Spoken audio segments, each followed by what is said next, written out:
This presentation is best viewed either full screen on a computer or on a television via the YouTube app. Once in the YouTube app, go to the search function and look for Themed Reality, one word as you see here.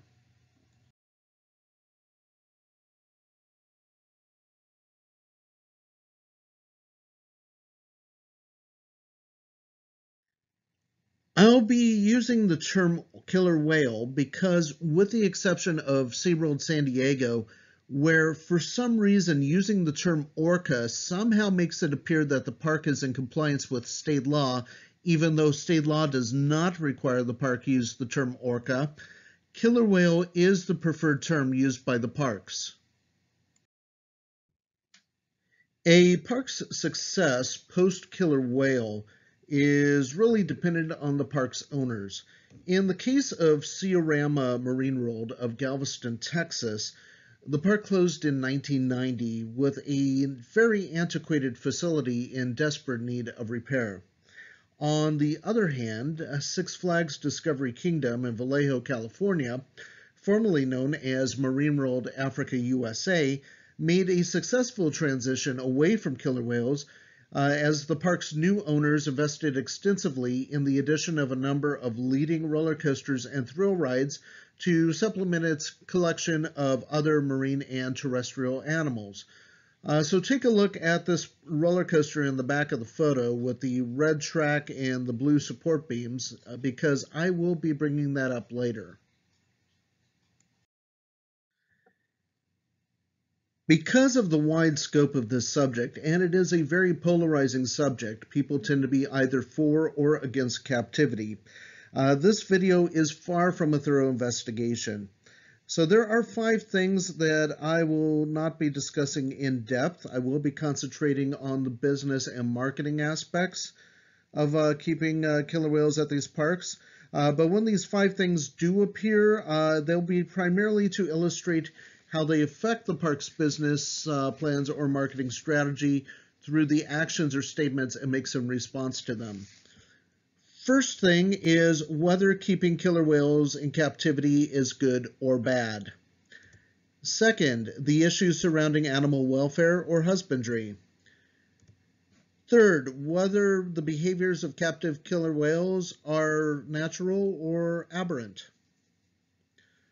Fourth, the content or validity of books or films arguing either for or against the parks. And finally, the merits of court cases. Now, if you do want to learn more about these 5 things, and I highly suggest that you do, you can find extensive discussions about them on the internet and also in printed and film material. Now, I know what I'm about to say is going to disappoint some viewers of this presentation, but I will neither be condoning nor condemning captivity. I will simply be accepting it as a practice that exists and examining how it affects the business plans and marketing strategies of the parks that practice it. To that end, the 5 parks that hold killer whales have 3 things in common. First, these 5 parks utilize captive animals to produce revenue for their owners, and their owners can be either private parties or shareholders in a publicly traded company. Second, these 5 parks intend to continue utilizing animals as a key component of their business strategies moving forward. And finally, there is still a significant portion of the public willing to pay to see these animals. There are 5 parks in North America that currently house killer whales. The first is the Miami Seaquarium, which houses a single killer whale. Since 2014, the park has been owned by Palace Entertainment, the American subsidiary of Spanish theme park operator Parques Reunidos. Parques Reunidos has 5 other killer whales in its collection, 4 at the Marineland Park in France, and 1 on loan to SeaWorld San Diego. Marineland of Canada is located near Niagara Falls. It is privately owned and houses a single killer whale that no longer performs. And finally, there are the 3 SeaWorld branded parks owned by publicly traded SeaWorld Entertainment. They're located in San Antonio, Texas, Orlando, Florida, and San Diego, California. Now, for matters of brevity, I will be treating all three SeaWorld parks as a single entity, though there will be times that I bring up the flagship parks in San Diego and Orlando for specific reasons. I will be examining 5 different factors for each park. Presentation. Being that these are commercial enterprises, how are the killer whales utilized within the parks for consumer consumption? Accreditation. What certifying industry associations are the parks members of? Marketing. How are the killer whales portrayed in marketing? I'll be looking at the website for each park. The Healy factor. This is where I'll discuss new laws and their impacts. And finally, non-whale business. If the parks were to remove their killer whales, what other entertainment options are available or in the planning stages to pick up the slack and retain attendance? We'll start with the Miami Seaquarium. The Seaquarium is located on Virginia Key, which is an island in Biscayne Bay, between downtown Miami on this side and the village of Key Biscayne on an adjacent island on this side. The Rickenbacker Causeway is the only road linking the village of Key Biscayne to the mainland. It runs adjacent to the park and is the only access point for visitors to the park. Now in this photo we can see the adjacent University of Miami Marine Sciences campus, Dolphin Harbor, which is the park's Swim with Dolphins facility, the Flipper Dolphin Show Performance Stadium, Golden Dome, which is a sea lion show venue, Top Deck, which is another dolphin show facility. There's a small aquarium here attached to Top Deck, and what's officially known as the Whale Bowl, which opened in 1970. Now here we have a close-up of the Whale Bowl. It houses a single killer whale known as Lolita, also known to some as Tokate, and it also houses 2 Pacific white-sided dolphins. Lolita and the dolphins typically perform 2 to 3 times a day. Water work, the practice of trainers getting into the water to perform with the whale, was discontinued during shows following an OSHA citation a few years back. The tank is 20 feet deep at its deepest part. It's 80 feet wide. The distance from the front of the tank to the island in the middle is about 35 feet. In the back of the tank behind the island is a medical pool. It is 12 feet deep. Now, I want to show you this photo because it shows that the island is not floating on the water, but is rather solid concrete construction going all the way down to the bottom of the tank. This is important to know because the tank's construction has been the centerpiece of some rather heavily publicized court cases over whether or not it meets the standards set out in the Animal Welfare Act. This is exacerbated by the fact that Lolita is now listed under the Endangered Species Act as part of an at-risk population of killer whales in the Pacific Northwest. From a marketing standpoint, such cases are a mixed bag. If the park loses a case, it would be picked up by the media and result in negative publicity and possibly a potential impact on attendance as well. The traditional marketing response is to deflect the negative news by bringing attention to the other animals, exhibits, or events at the park, or efforts such as conservation and animal rescue. And this is what we saw following Hurricane Irma hitting the park in 2017. A win in court, however, can be spun to show the validity of the park's arguments on animal welfare and the use of the animals in the shows. Now, Lolita is the only killer whale currently in the tank.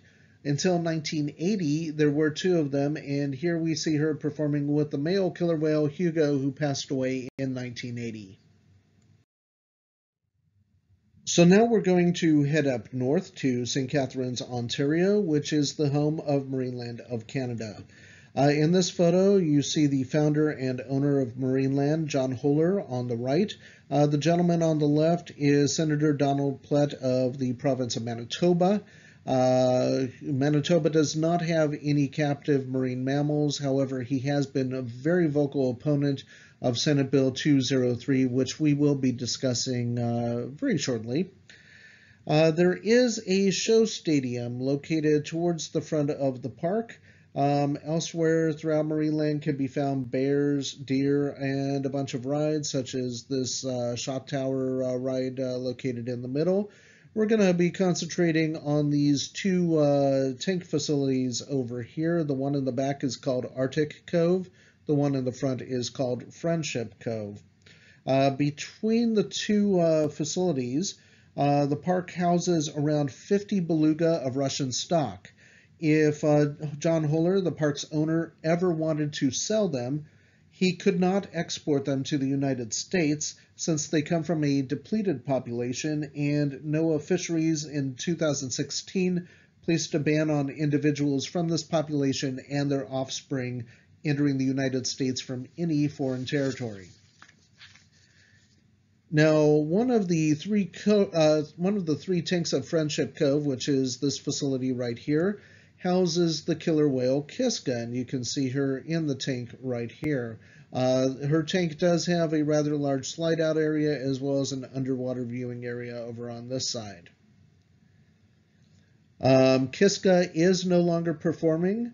The three tanks together of Friendship Cove have a combined volume of 4.5 million gallons, but the park has never released the physical dimensions of the tank, nor have I been able to find it in any public records. And finally, we have SeaWorld. There are currently 3 parks in the SeaWorld chain. The figures for the tanks that I'll be giving come from SeaWorld's NOAA Fisheries application to import the killer whale Tilikum and 3 other whales from sealand of the Pacific and British Columbia. The one exception would be the G-Pools in San Diego and Orlando, where the dining and underwater viewing operations take place since these were added later. Each of the figures will come in 2 parts. First, a depth, and then the square footage of the surface area. I won't be discussing the number of killer whales at each of the 3 SeaWorld parks because that number fluctuates. Also, the photos I'm using are a few years old, but they are great overhead photos that allow us to put everything into context. So we'll start with SeaWorld San Antonio, which opened in 1988 as SeaWorld of Texas. Now, the first thing you probably noticed is the rather large parking lot. In fact, all 3 of the SeaWorld parks have large parking lots, and the reason's quite simple. The more cars you can fit into the parking lot, the more people you can get through your gate, and the more revenue you can make. Keep in mind, these are for-profit commercial operations. Now, going around, we can see what's now known as Aquatica, which is a separately gated water park. There's a facility here in this area now, which is known as Discovery Point. It's a swim with dolphins facility. There are some roller coasters here in the back part of the park. A brand new roller coaster themed to SeaWorld Rescue opened up last year, and it actually goes over the lake. This is the Sea Lion Stadium. This is the Beluga and Pacific White-Sided Dolphin Stadium.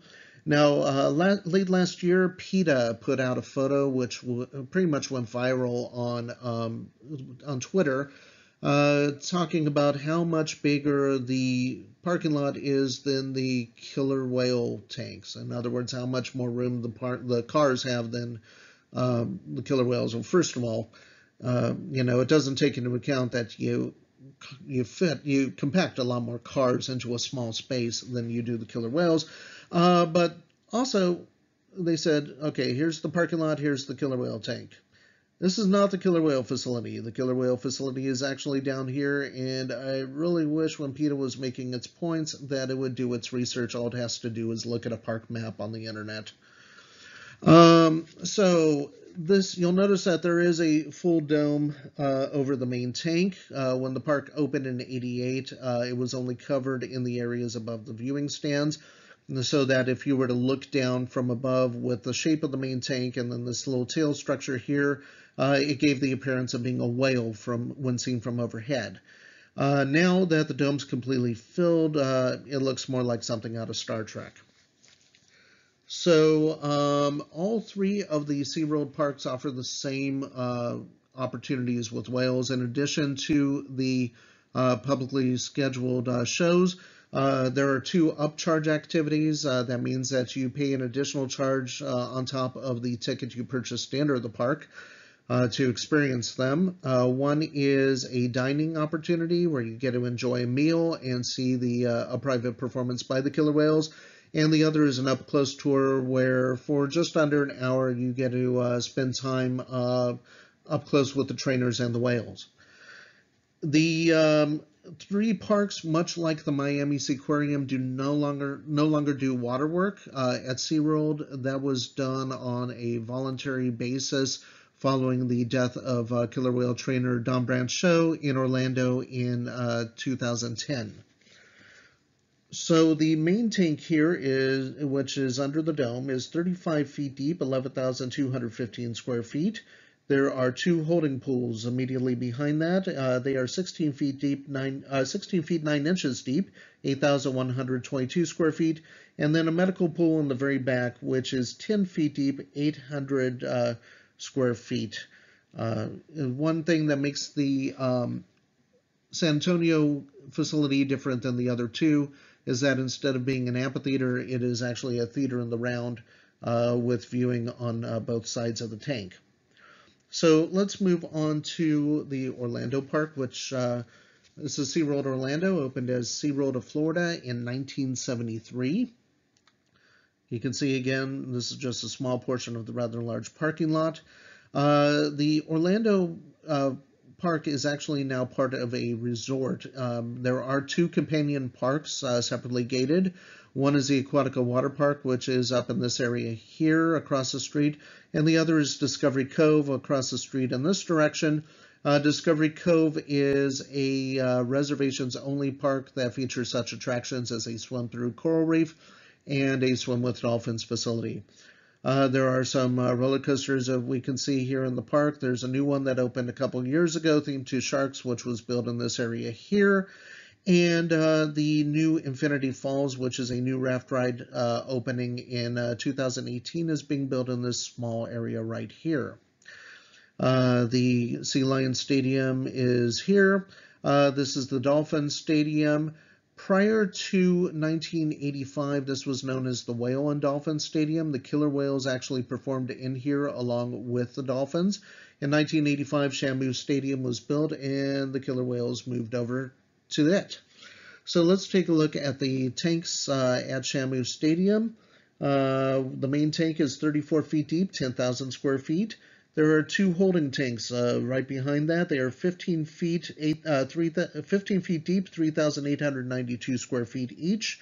There's also a third tank behind. It's primarily used for training. It's under a tarp, primarily so people on the sky tower over here cannot look down and see what might be going on.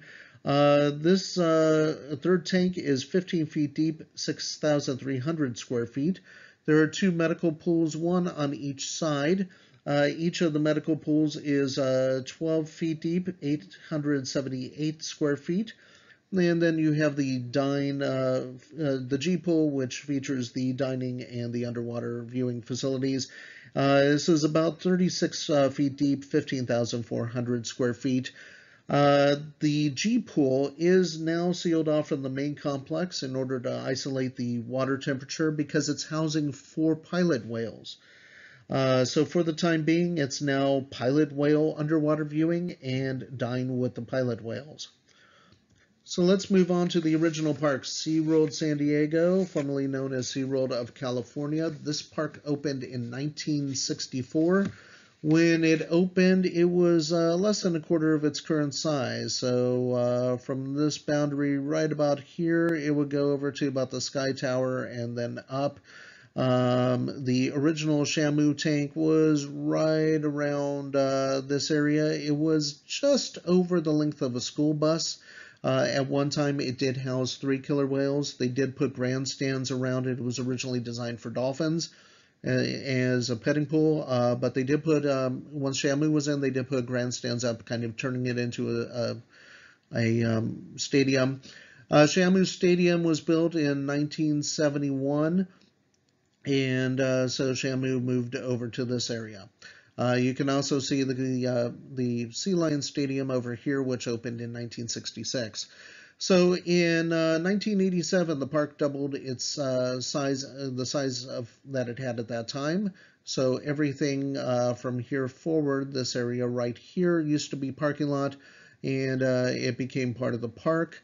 A brand new Shamu Stadium was built, so the killer whales moved over here, and the dolphins, which had been in the lagoon, were moved over here. The Dolphin Lagoon Stadium then became the home of Muscle Beach, which was a high dive and water sports extravaganza. So over here in the main tank in San Diego, it's 35 feet deep, 10,000 square feet.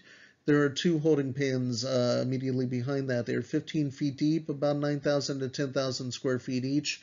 And then a medical pool in the very back, which is 8 feet deep, 1,489 square feet.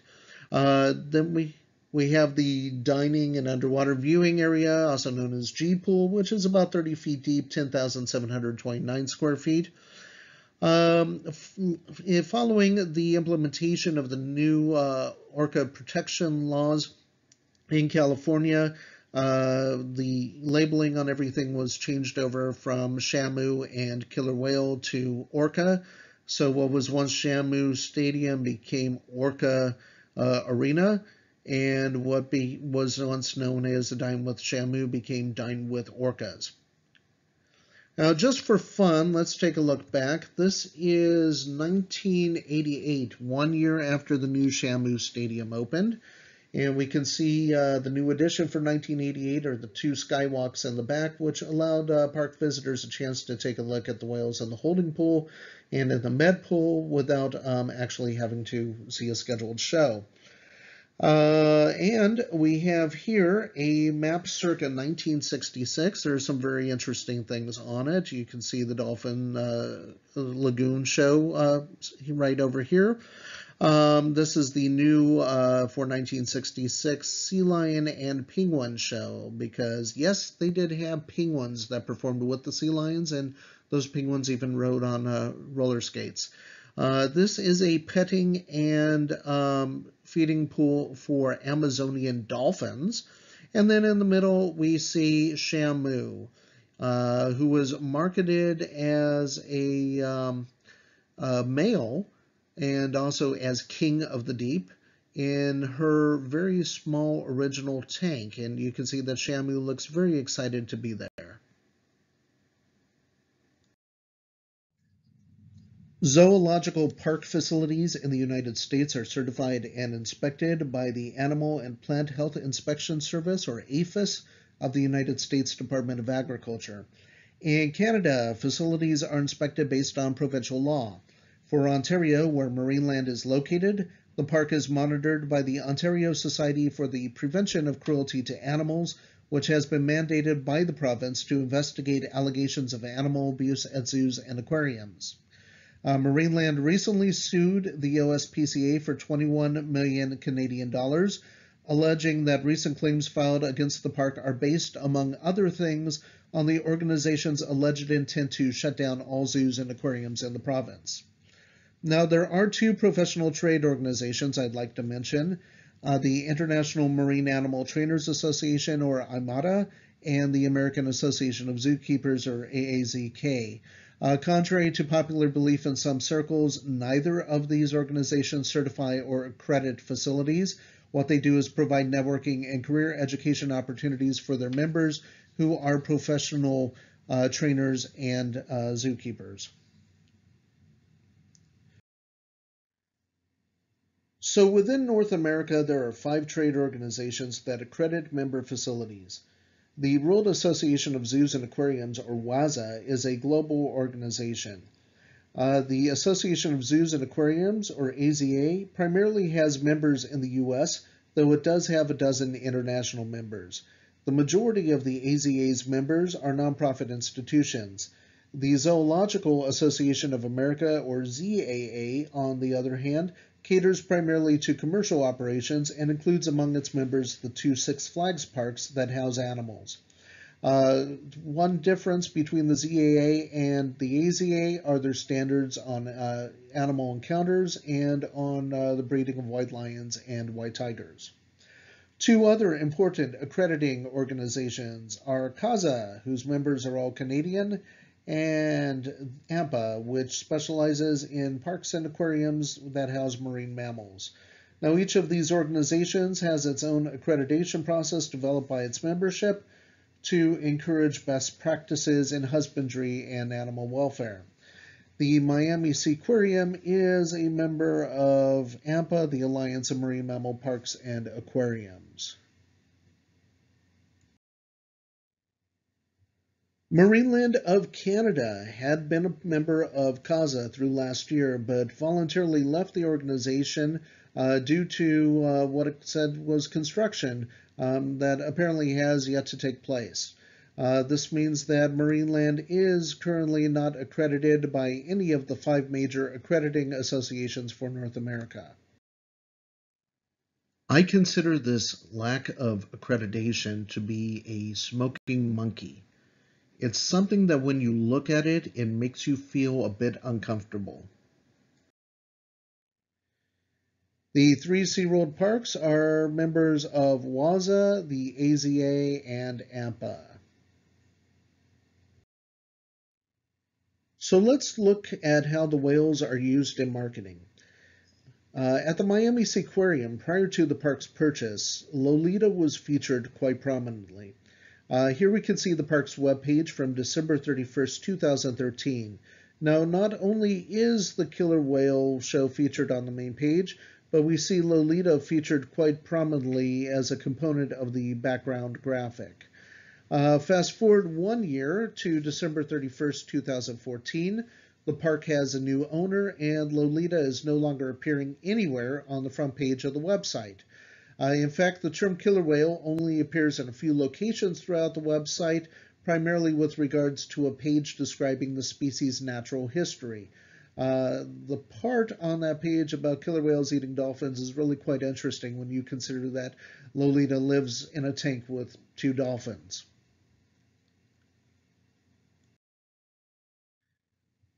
In terms of Marineland marketing Kiska, the website is grossly out of date. Here you can see they're still featuring Kiska with a calf. She's actually had, I believe it's 5 calves, none of which have survived. And here you can see that they actually still mention having multiple killer whales, which has not been the case for a number of years now. At the 3 SeaWorld Park, the killer whales are used extensively in shows, a dining experience, and a behind-the-scenes tour, the last 2 at an additional charge. And here we can see the Orlando webpage. In both Orlando and San Antonio, they're still called killer whales. The term Shamu is still utilized. So we have the up-close tour with killer whales, or the killer whales up-close tour is actually what it's officially called, and Dine with Shamu. Now over here on the California webpage, which is obviously a little cut and paste job, we can see that instead of Dine with Shamu, it's called Dine with Orcas. This is one of the changes that was made when the new state law went into effect. Notice it does say killer whales up here. This is not a mistake. The switch over to orcas did cause quite a bit of market confusion, and the company is subtly switching back to the term killer whales at the California park. So when we look at SeaWorld's main page for the 3 parks, we notice one thing in common. There are animals highlighted at each of the parks, and that tells us that no matter how many roller coasters or virtual reality experiences may be installed at the parks, the animals are going to continue to be the centerpiece of the business strategy moving forward.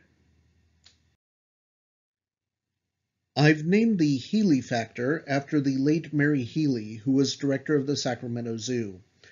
During a 2014 Assembly Committee hearing on AB 2140, the first of the three ORCA bills submitted by Assemblyman Richard Bloom, she took to the podium on behalf of the California Association of Zoos and Aquariums to present the organization's opposition to the bill.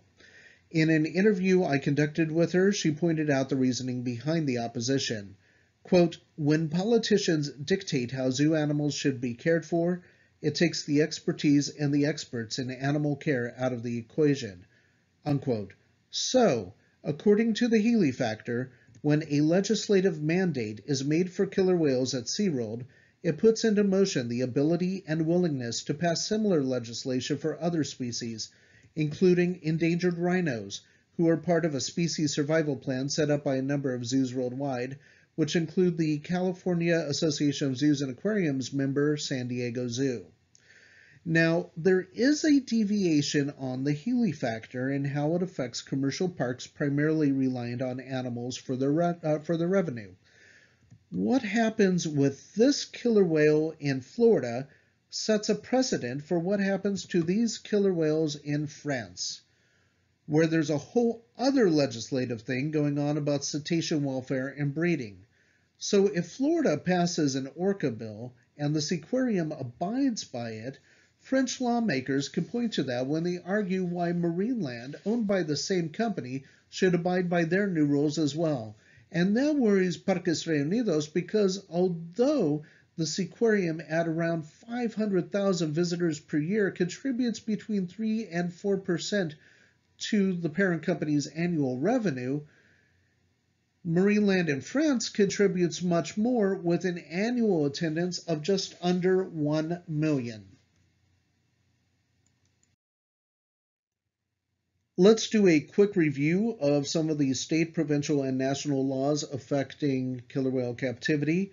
Some of these have passed and others are in the works. None of the three California Assembly ORCA bills submitted by Assemblyman Richard Bloom ever made it to a vote on the Assembly floor. What currently sits as law, which prohibits breeding, theatrical shows, sale, and export, was attached as a rider to Senate Bill 839, an amendment to the proposed state budget. There is a loophole in the law that the whales can be sent to the SeaWorld parks in Florida or Texas, and once they're no longer California's problem, and the company can do what they wish with the killer whales, subject to federal and local laws. Florida House Bill 1305 had similar, if not harsher, provisions and a much harsher punishment than the California law. It was recently killed, but may either be introduced anew next season or next session, or included as part of a larger bill, much as was done similar to what was done in California. House Bill 1584 was introduced in Congress by California Assemblyman Adam Schiff, and it was assigned to committee almost a year ago, but it has yet to be heard. It may not make it to committee hearing this session. Schiff appears to be spending a good portion of his time dealing with the Republican leaders of Congress and the White House, along with overseeing the Russian investigation. So it may not necessarily be a priority for him. Additionally, it may be hard to pass with a Republican House. Ontario Bill 80 is something that affects Marineland only, and I will be discussing that shortly. And Canadian Senate Bill 203 will make keeping captive cetaceans in Canada illegal. Since the Vancouver Aquarium has pledged to voluntarily discontinue the practice, this leaves Marineland as the only facility directly impacted. Almost all of these bills include stipulations for welfare and husbandry. So with the new laws in California came a lot of confusion in SeaWorld San Diego, and this was primarily on the corporate end. The new legislation mandated that educational presentations must take the place of theatrical shows. And so the result is Orca Encounter, which SeaWorld advertises as not a show, but an experience. In truth, however, it is a scheduled show featuring trained behaviors and a giant video screen. In fact, almost everything at the park is now labeled Orca. There's Orca 360, which is a virtual reality attraction, and Dine with the Orcas and the Orca Amphitheater. But in Florida and Texas, the animals are still called killer whales, and Shamu is still used extensively throughout the parks. So this lack of labeling consistency is just one instance of confusion surrounding the killer whales that the company has created. Another point of confusion is the recent transfer of ownership of the number of killer whales to Loro Parque in Spain. Now, I'm not going to get into the details on one contested whale because I've already covered that elsewhere, but I will point out that just handing over whales for a $50 to $60 million loss is very out of character for penny pinching SeaWorld. Now, we do know that the recent goodwill charge that was marked in the third quarter was for the termination of the loan and service agreement between SeaWorld and Loro Parque. I expect that a profit for the sale of the whales will show up separately, either under the fourth quarter financials, which will be announced at the end of February 2018, or more likely in the financials for 2018, where it will be recognized under a new fiscal and tax year. SeaWorld CEO Joel Manby stated during an earnings call that the Ocean Explorer Family Zone and the Orca Encounter, and I don't know, I'm thinking perhaps SeaWorld should avoid attractions with the initials OE in the future, that both of these would not see a return on investment. This is pretty much corporate tease for we didn't increase attendance with the new attractions and we lost a lot of money on them. Now, I want to show you just how much of an impact the killer whales have on SeaWorld and how much of an impact SeaWorld has on San Diego tourism with data from the San Diego Tourism Authority.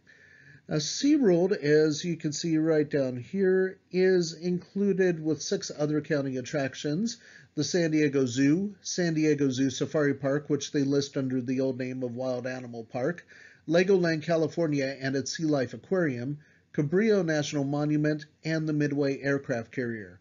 Now, what we're looking at is the 2017 monthly year-over-year growth. So when we look at the percentage, that percentage is telling us how much tourism grew or decreased in the attraction sector for that month over the same month in the prior year, 2016. So when we look at January, we see a decrease of 2.9%, and then in February, a whopping 15.6% decrease. These correspond with the final One Ocean Killer Whale show on January 8th, and confusion in the marketplace as to whether or not SeaWorld had gotten rid of its killer whales. Now, there is a rather interesting anomaly here. It's a 24.1% increase in April. 2 big things were happening at SeaWorld, and I have checked all the other attractions, and it looks like this was pretty much reliant on SeaWorld alone. First of all, SeaWorld brought in a program called the All-Day Orca Play, which was pretty much a non-stop behavioral demonstration of the killer whales while the new set was being made in the main show tank. This took place in the G pool with bleachers set up. In addition to that, so that started at the end of March, and then in addition to that, in April, we saw the return of the very popular Seven Seas Food Festival at SeaWorld. So the combination of the two were able to actually bump up attendance. However, Memorial Day was the official opening of the Orca Encounter. That's at the end of May, and you can see May did not fare too well. And then as we go into June, July, and August, which are the main summer months, and even into September, not doing very well at all. And then October, a big drop of 9.6%. We see a 4.5% increase because this is usually when the holiday festivities begin for Thanksgiving and Christmas. And so we have an increase across the board for all attractions. Now, granted, there were other attractions that opened, major attractions that opened in the Southern California market at places like Disney and Universal. You have a Guardians of the Galaxy ride and also Harry Potter still being quite popular. But this does indicate that the Orca Encounter and the Ocean Explorer attractions just simply were not enough to pull a draw.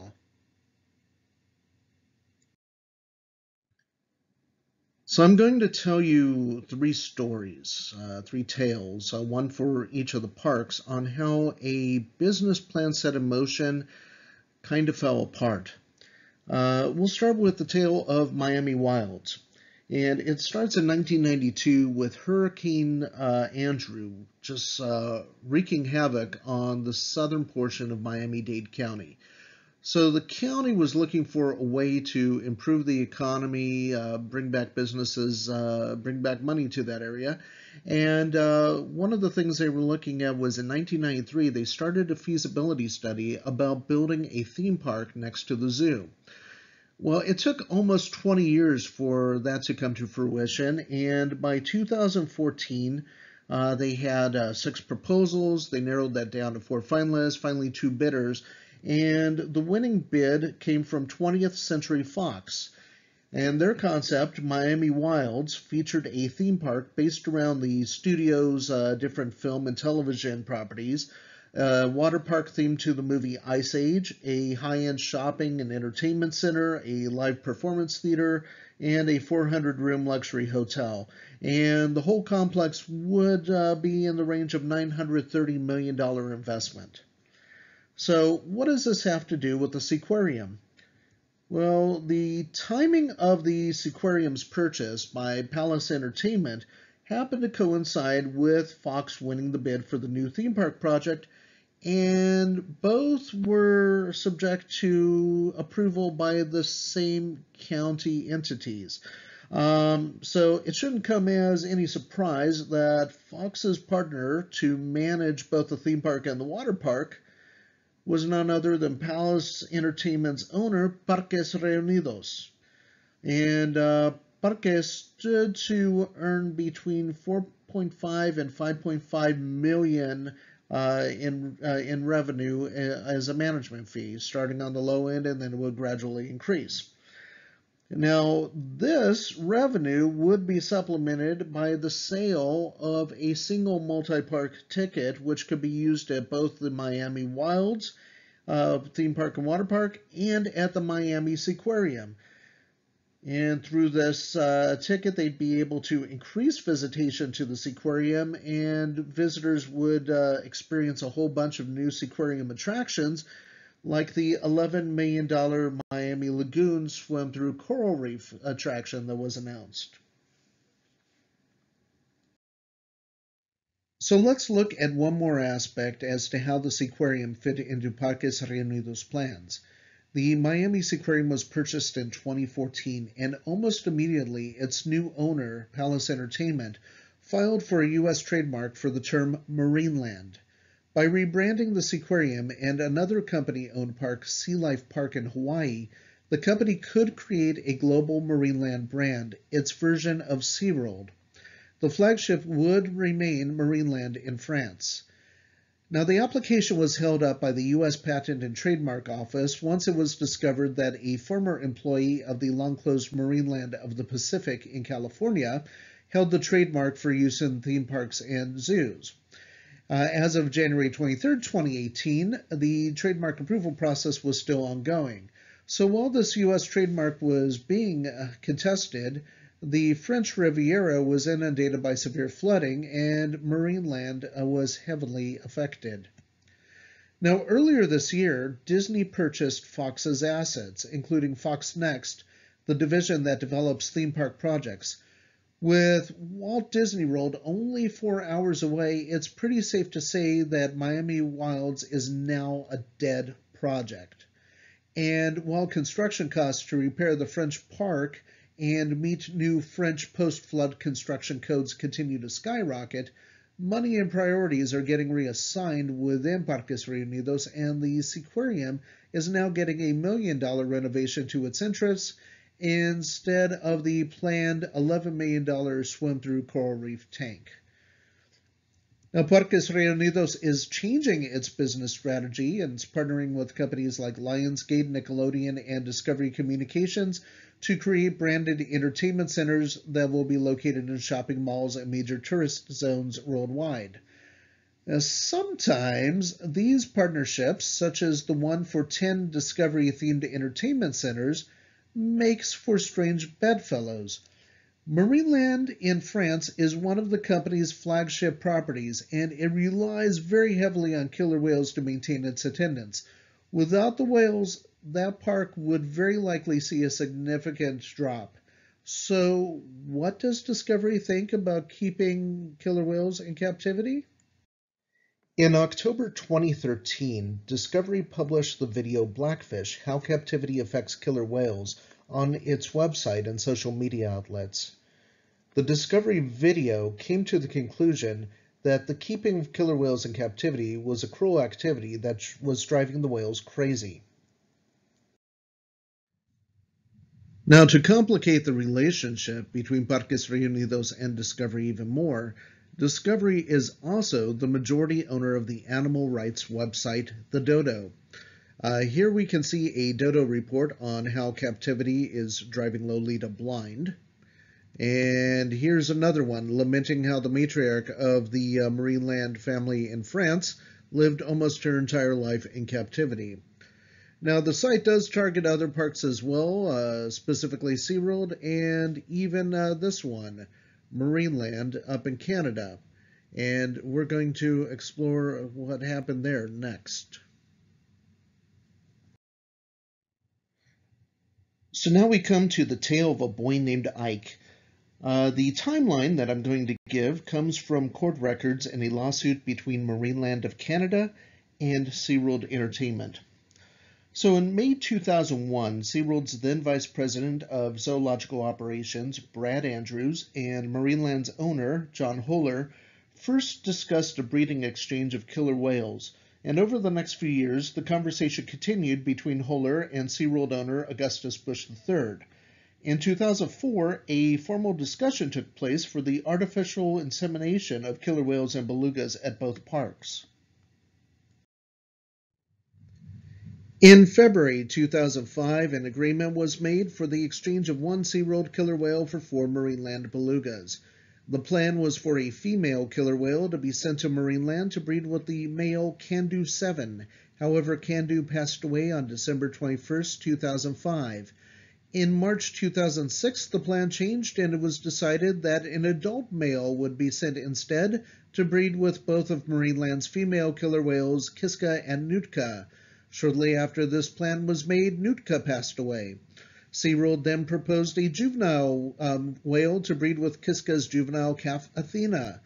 Marineland rejected the first few proposed whales, and in August 2006, Ikeika was offered to Marineland. A binding letter of agreement was signed in November. At 4 years of age, the concept was that Ikeika would mature with Athena until he was old enough to breed. Then Athena passed away in 2009, and Ikeika was now assigned to breed with the only remaining killer whale in the tank, Athena's mother, Kiska. In November 2011, SeaWorld removed Ikeika, citing health concerns and without the production of a calf. The entire process was overseen by Dr. Lanny Cornell, SeaWorld's former Vice President of Zoological Operations and head veterinarian, and the man who was behind the first successful killer whale births in captivity. In this photo, we can see Cornell at the sea pen in Iceland, where he was the veterinarian attending Keiko during his release into the wild. This has left Kiska alone in her tank, where she no longer performs. Due to the recently passed Bill 80 in the Ontario Parliament, the Ontario SPCA Act has been modified to prevent the possession or breeding of killer whales in the process. So although Kiska is grandfathered into the act and can remain in her tank, the new law prohibits the introduction of another killer whale to the park as a companion, leaving her in a state of isolation. So let's talk a little bit about Zhonghong, as there's a bit of confusion about what's going on with this Chinese company. There are actually two companies at play here. One is the privately owned Zhonghong Joy Group, which purchased Blackstone's 21% stake in SeaWorld at around 30% above market value. Now, shortly after the SeaWorld purchase, the Chinese government began cracking down on Chinese companies investing abroad. This negatively affected Zhonghong Joy's credit rating, and it was unable to get the financing and had to withdraw from a $3.5 billion offer to purchase American company Brookdale Senior Living. And this is also likely why the company has not yet increased its investment in SeaWorld. Now, there's also Zhonghong Holdings, which is a Chinese real estate development firm. It's publicly traded and partially owned by Zhonghong Joy Group. Now, the two companies are intertwined in more ways than one. For example, Zhonghong Holdings holds a 90% stake in London-based luxury tourism company Abercrombie & Kent, and it's at Abercrombie's headquarters that we find the Zhonghong Joy subsidiary Sunwise, which is the actual company that purchased the 21% of SeaWorld. Now, since Zhonghong Joy is a privately held company, we don't have its financial records readily available. But that's not the case with Zhonghong Holdings, which is publicly traded. Now, we can see from its filings that its 2016 net profits, that's profits after taxes and fees, dropped 45% from its 2015 net profits. And for the first 9 months of 2017, the net profit dropped 49% from the same period in 2016. Zhonghong Holdings' total debt is around 2.5 times its assets. And this is very important to understand for two main reasons. First, Zhonghong Holdings is the company that SeaWorld has contracted with to develop, brand, and provide animals for the Chinese SeaWorld parks. Second, the Chinese courts have recently frozen Zhonghong Joy's shares in Zhonghong Holdings for a 3-year period. Now, this means that Zhonghong Joy can't sell their shares or use them as collateral for loans or credit during this period, and that may adversely affect its plans to invest in SeaWorld. Now, that's not to say that either company is prevented from continuing its work or investments, because they certainly can, and they can certainly purchase other companies. And Zhonghong Joy could also partner up with another company on the American parks. So let's go ahead and take a look at attendance trends, which have been decreasing across the board for these parks. Unfortunately, Marineland of Canada does not release attendance figures, but its court filing against the Ontario SPCA does state that attendance has been dropping. Now, for Miami, I was able to locate the fiscal 1979-1980 figures for the Seaquarium in a feasibility study that was conducted for the village of Biscayne Bay. Now, we're talking about 30 years later, and now with a revamped zoo and a new science museum that has a 3-story aquarium tank, there's more competition than ever before for the antiquated Seaquarium facility to contend with. The local press has also picked up on animal rights rallies, protests, and court cases, along with the mayor of Miami Beach's sentiments about the Seaquarium, and all of this is geared against keeping Lolita at the park. As mentioned before, negative publicity has the potential to decrease attendance. Here are some key dates at SeaWorld Orlando. 1986 is 1 year after the opening of Shamu Stadium. 1999 is the year that Islands of Adventure opened, which transformed Universal into a multi-park destination resort.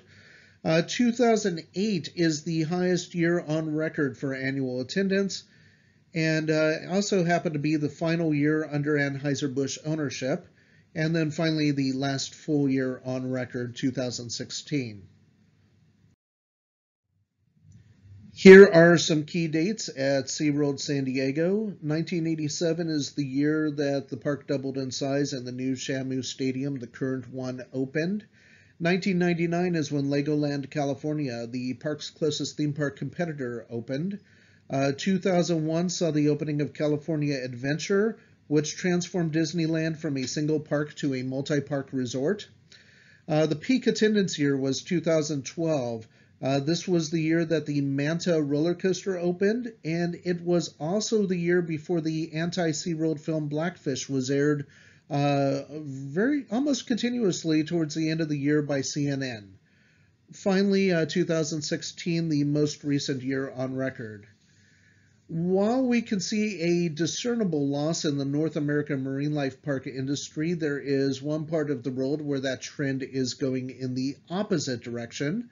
So take a look at SeaWorld's 2016 attendance. Compare that to this park. This is Chimelong Ocean Kingdom in Zhuhai. Compare that to its 2016 attendance. This attendance of 8,474,000 actually marks an increase of 13.2% over the park's 2015 attendance, and Chimelong has yet to place its 9 killer whales on public display.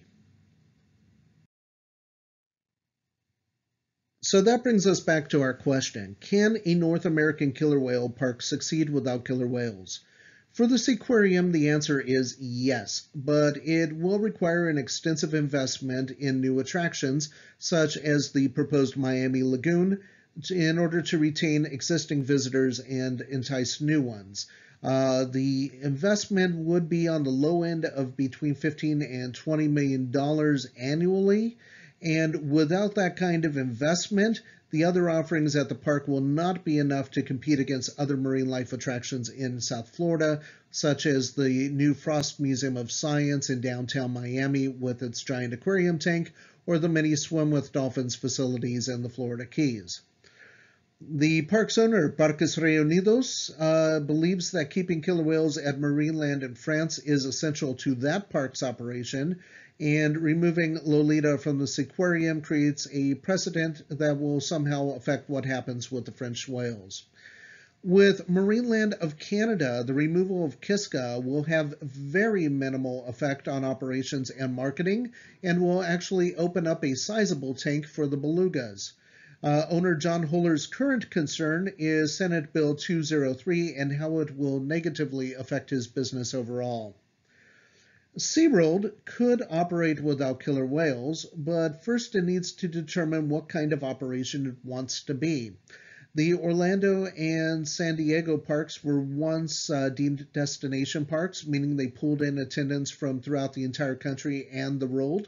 They now operate more as regional parks, with their attendance primarily coming from within a 350-mile radius. However, in many aspects, the two parks still operate and market themselves as national and international destinations. So the current strategy for the company, as presented by CEO Joel Manby, is more attractions for less money. And that's why Orlando is getting a raft ride in a market that already has 3 theme park raft rides. And that's why in a market where Disneyland Resort, Knott's Berry Farm, Magic Mountain, and Universal Studios all have launched roller coasters, SeaWorld San Diego is getting its own off-the-shelf launched roller coaster. So I really love this photo on the left where you can see the ominous roller coaster looming over the children's fun zone known as Ocean Explorer. Now, if the electric eel coaster, which we're looking at here, and it's the big 2018 attraction for SeaWorld San Diego, looks familiar, it's because we saw it earlier in the presentation at Six Flags Discovery Kingdom. under a different name and paint job. Now, SeaWorld could conceivably use Discovery Kingdom as a template to become a park with off-the-shelf rides and animal encounters. And if it did this and it concentrated on the regional market, it could still pull in the crowds and not have killer whales on display. On the other hand, SeaWorld could push to have its Orlando and San Diego parks become true destinations.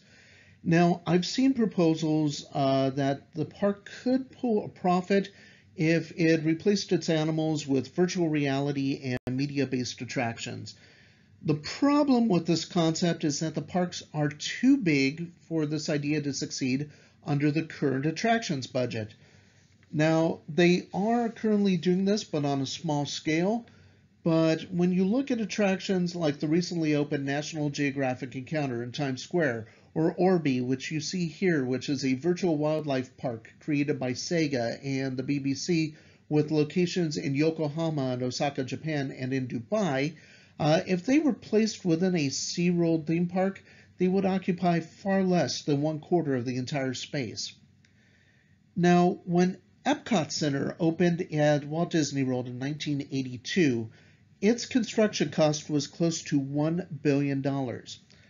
For SeaWorld to be competitive with new Disney and Universal attractions based on blockbusters like Avatar, Marvel, Harry Potter, Star Wars, and Nintendo, and at the same time to showcase technologies that are beyond what the local science museums are installing, would require an enormous investment in attractions and theming, to the tune of $500 million across the board. Now, no matter what SeaWorld does, whether it goes regional or invests to compete against Disney and Universal, whether it keeps its killer whales or gets rid of them, I'm fairly certain about one thing. The tens of thousands of people who are opposed to captivity aren't suddenly going to have a change of heart and increase attendance. New attendance has to come from other sources. It can be built, but it does require the company to change its direction, and that requires it to determine whether it wants to operate as a regional theme park operator or whether it wants to operate destinations competing against Disney and Universal. So for more information about the theme parks that you likely won't find elsewhere, visit the Themed Reality blog or the Final Days of Conventional Wisdom blog, or visit Final Days on Facebook. The next time when I get around to more SeaWorld stuff, a decade before SeaWorld of Texas, there was SeaWorld of Mexico.